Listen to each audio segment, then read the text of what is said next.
Assalamualaikum warahmatullahi wabarakatuh. Bapak Ibu yang dimuliakan Allah Subhanahu wa taala, nuzulul Quran seringkali dinyatakan sebagai bertepatan dengan 17 Ramadan.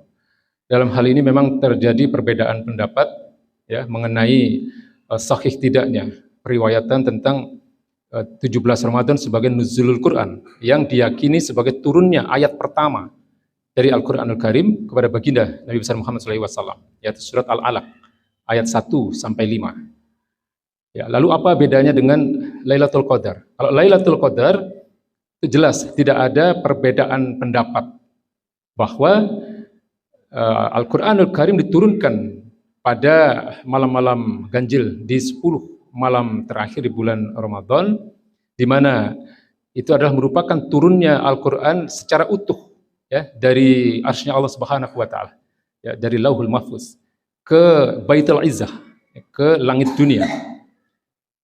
Ya, jadi mungkin perbedaan yang sering kali mungkin di antara kita masih ada yang belum paham ya, bahwa 17 Ramadan meskipun terjadi perbedaan pendapat ya, di kalangan para ulama tentang kesahihan riwayat tentang 17 Ramadan itu sebagai turunnya ayat 1 sampai 5 dari surat Al-Alaq ya. Sementara kalau Lailatul Qadar tidak ada perbedaan pendapat bahwa itu adalah malam di mana Al-Qur'an diturunkan secara utuh ya, karena jelas ayatnya inna anzalnahu fi lailatul qadar ya.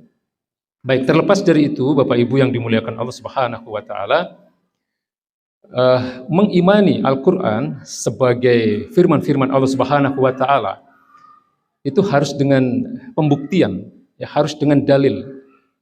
Nah, kita tahu bahwa di dalam pendalilan ini atau pembuktian ini ada dalil akli dan dalil nakli ya. Nah, untuk membuktikan Al-Quran sebagai firman-firman Allah Subhanahu wa taala itu menggunakan dalil akli atau dalil nakli ya. Dalil akli, Pak. Ya, dalil akli itu apa? Dalil akli itu dalil yang bersifat akliyah, ya, pemikiran, rasionalitas. Jadi untuk membuktikan bahwa Al-Quran adalah firman-firman Allah Subhanahu wa taala mudah sebenarnya ya, dengan melalui logika, ya, melalui rasionalitas, melalui pemikiran, ya. Dari sisi apanya kita bisa memastikan bahwa Al-Quran itu adalah firman-firman Allah Subhanahu wa taala. Ya, ini yang sering kita tidak paham, Pak, ya. Membuktikan bahwa Al-Qur'an itu adalah firman-firman Allah Subhanahu wa taala itu hanya bisa dilihat dari ketinggian dan keindahan bahasanya.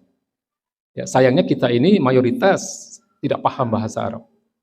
Al-Qur'an ini ketika turun, ya, ayat-ayatnya turun, ya, terkait dengan situasi-situasi yang terjadi pada masa-masa kenabian, Pak, itu bisa membuat orang pingsan, Pak. Ada sahabat itu yang sampai pingsan melihat betapa agungnya, betapa indahnya ayat-ayat Al-Qur'anul Karim itu. Ada yang sampai keringat dingin bergetar mereka. Ketika turun ayat-ayat yang terkait dengan pengharaman khamr misalnya, ya, itu ada beberapa sahabat, ya, Anas bin Malik itu mengundang beberapa sahabat yang lain, ya, 3 sahabat yang lain ke rumah beliau, ya, dijamu dengan khamr, karena pada waktu itu memang ayat tentang haramnya khamr ini belum turun, ya. Lalu ada sahabat yang lain yang datang dengan tergopoh-gopoh mengabarkan bahwa ini ada ayat yang baru saja turun tentang pengharaman khamr. Mereka ketakutan langsung dibuang semua itu khamr yang ada di meja, dipecah semua dari tempatnya, itu yang ada di mulut dimuntahkan semua. Ya, ini reaksi atau respon ketika turun ayat-ayat Al-Quran. Ya. Atau kemudian ada kisah tentang beberapa muslimah ya, pada masa sahabat itu, ketika turun ayat tentang wajibnya wanita untuk menutup aurat, ya, mereka itu langsung mencari, ya, kain apapun yang bisa menutupi aurat mereka. Ya, yang pada saat itu belum ada kewajiban untuk menutup aurat bagi para wanita. Ya, turun ayat-ayat, ya, surat Al-Ahzab, ayat di surat An-Nur itu tentang wajibnya bagi para wanita untuk menutup auratnya. Ya, ketika ayat-ayat itu turun, para muslimah di masa-masa kenabian itu yang sudah beriman, mereka langsung mencari kain apapun yang bisa menutupi seluruh tubuh mereka kecuali wajah dan telapak tangan mereka. Ya, di samping dari sisi ketinggian bahasanya, mereka juga begitu patuh dan taat. Ya, dari setiap ayat-ayat yang berupa perintah-perintah ini diturunkan. Ya, apalagi kalau ayat itu kemudian diawali dengan ya ayyuhalladzina amanu, bisa pingsan itu sahabat-sahabat yang mendengar itu. Dan keindahan bahasa maupun keagungan makna dari Al-Qur'anul Karim ini bukan hanya dinikmati oleh orang-orang yang beriman pada saat itu. Ya, tahu kisahnya Abu Jahal, Pak? Ya. Jadi Abu Jahal itu sampai matinya dia memang masih kafir ya, dia tidak beriman. Ya, tapi dia sangat menikmati itu ayat-ayat Al-Qur'anul Karim. Setiap malam sampai dengan menjelang subuh, itu setiap hari ya, dia itu nguping itu, mendengarkan baginda Nabi melantunkan ayat-ayat Al-Qur'an.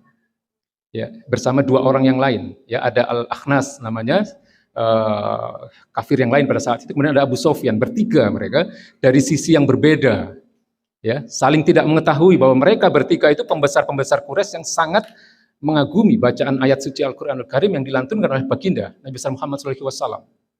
Ya, sayangnya Abu Jahal sampai matinya Allah tidak berkenan memberi hidayah. Kalau Abu Sofyan kan akhirnya masuk Islam dia. Ya, tahu masuk Islamnya Umar bin Khattab. Ya, Umar bin Khattab itu sama awalnya ya dengan Abu Jahal, namanya juga sama, Umar juga. Kalau Abu Jahal itu nama aslinya Umar bin Hisam. Ya. Sementara sahabat Nabi Umar bin Khattab yang pada saat itu belum masuk Islam namanya juga Umar. Sampai suatu ketika baginda Nabi itu pernah berdoa ya agar Allah memberikan hidayah pada salah satu Umar itu. Ya Allah berikanlah hidayah pada salah satu Umar di antara mereka untuk lebih kuatnya dakwah Islam ini. Kemudian Allah memberikan hidayah kepada Umar bin Khattab. Ya, sejarah masuknya Umar bin Khattab itu ya, ketika beliau tahu bahwa sang adik yang namanya Fatimah ini masuk Islam, ya, Umar ini marahnya luar biasa, Pak. Ya, dia langsung pulang, dia langsung mencari adiknya yang namanya Fatimah ini, ya, dihajar itu adiknya itu. Ya, tapi kemudian dia lihat ya ayat-ayat yang dibaca oleh sang adik, yaitu surat Toha. Ayat 1 sampai 4. Toha ya. Wa ma anzalna alaikal qur'ana litashqa. Tidaklah aku turunkan Quran ini kepadamu ya Muhammad untuk memberatkan ya, untuk membuat kamu susah. Illa tazkiratan liman yakhsha, kecuali ini adalah merupakan peringatan bagi orang-orang yang takut. Tanzila mimman khalaqal arda was samatil ula. Ya. Quran ini turun dari zat yang menciptakan bumi dan menciptakan langit yang tinggi. Ini membuat Umar bin Khattab tersungkur, bersimpuh dia. Kemudian langsung ke Darul Arqam, ke rumahnya Arqam bin Abil Arqam, tempat di mana baginda Nabi membina para sahabat yang baru masuk Islam. Ya, di sana beliau menyatakan syahadat, beliau masuk Islam. Ya. Jadi kalau orang paham bahasa Arab, ya, mereka akan sangat tahu bahwa ini tidak mungkin berasal dari manusia. Ya, surat At-Takwir itu, Pak, itu luar biasa itu. Ya, fala uqsimu bil khunnas al-jawaril kunnas wal laili idza as'as was subhi idza tanaffas. Ini membuat Walid bin Mughirah ya, itu terbengong-bengong melihat syair yang luar biasa ini. Ya, ini syair kalau di dalam sastra Arab ini tidak mungkin berasal dari manusia. Walid bin Mughirah ini sampai matinya dia tidak masuk Islam. Ya, anaknya masuk Islam. Ya, kenal Khalid bin Walid kan? Kalau Walid bin Mughirah sampai matinya dia tidak masuk Islam, ya, karena dia memang merupakan salah satu pembesar yang memusuhi Islam. Sementara Khalid bin Walid diberikan hidayah oleh Allah Subhanahu wa taala, beliau menjadi pejuang Islam. Ya, menjadi orang yang sangat berjasa besar dalam dakwah Islam pada masa-masa kenabian. Nah, ini namanya mukjizat. Ya, mukjizat. Mukjizat itu berasal dari kata ajaza. Ajaza itu artinya melemahkan. Melemahkan apa? Melemahkan pemikiran manusia.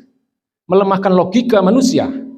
Jadi yang namanya mukjizat itu pasti bertentangan dengan logika manusia.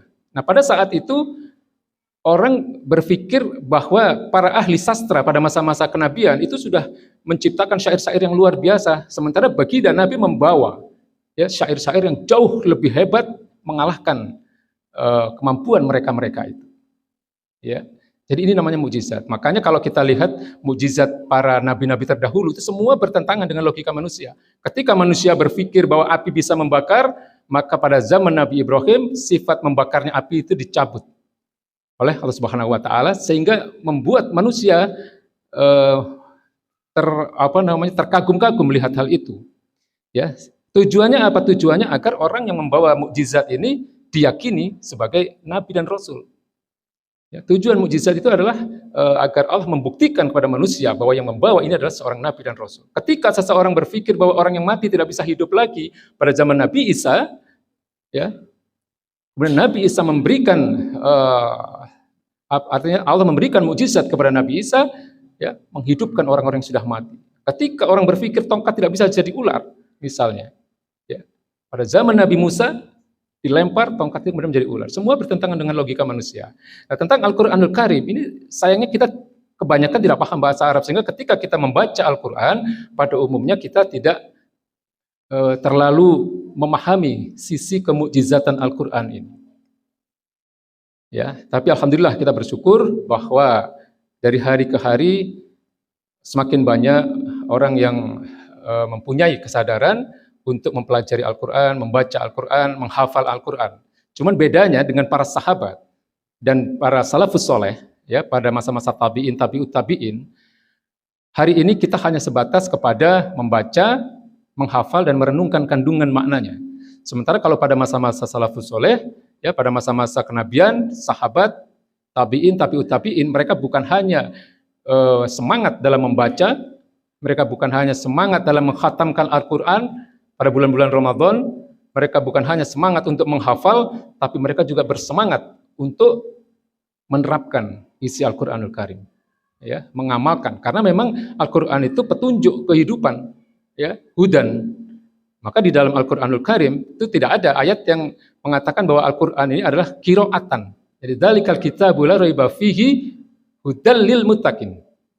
Ya, Allah tidak katakan dzalikal kitabu la raiba fihi qiraatan lil muttaqin.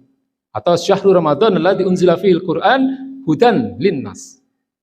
Allah tidak katakan syahrul Ramadan alladzi unzila fihil Qur'an qira'atan linnas. Ya, jadi memang tujuan utama diturunkannya Al-Qur'an adalah untuk diterapkan di dalam kehidupan sehingga timbul apa yang namanya rahmatan lil alamin tadi. Ya, maka rahmatan lil alamin itu tidak akan terwujud kecuali diterapkannya isi dari Al-Qur'anul Karim dalam kehidupan manusia. Ya. Karena rahmatan lil alamin itu maknanya adalah jalbun masoleh wa dar'ul mafasid. Ya, seringkali orang menyalahartikan arti rahmatan lil alamin ini. Ya. Rahmatan lil alamin itu adalah ketika Islam diterapkan sebagai aturan kehidupan di tengah-tengah manusia, maka akan jalbul masoleh. Ya, akan lahir kebaikan-kebaikan, kemuliaan di tengah-tengah manusia. Wa dar'ul mafasid, dan tercegahnya berbagai kerusakan-kerusakan yang ada di tengah-tengah manusia. Ya, saya kira itu yang bisa saya sampaikan pada malam hari ini. Semoga bermanfaat. Ya, billahi taufiq wal hidayah. Assalamualaikum warahmatullahi wabarakatuh.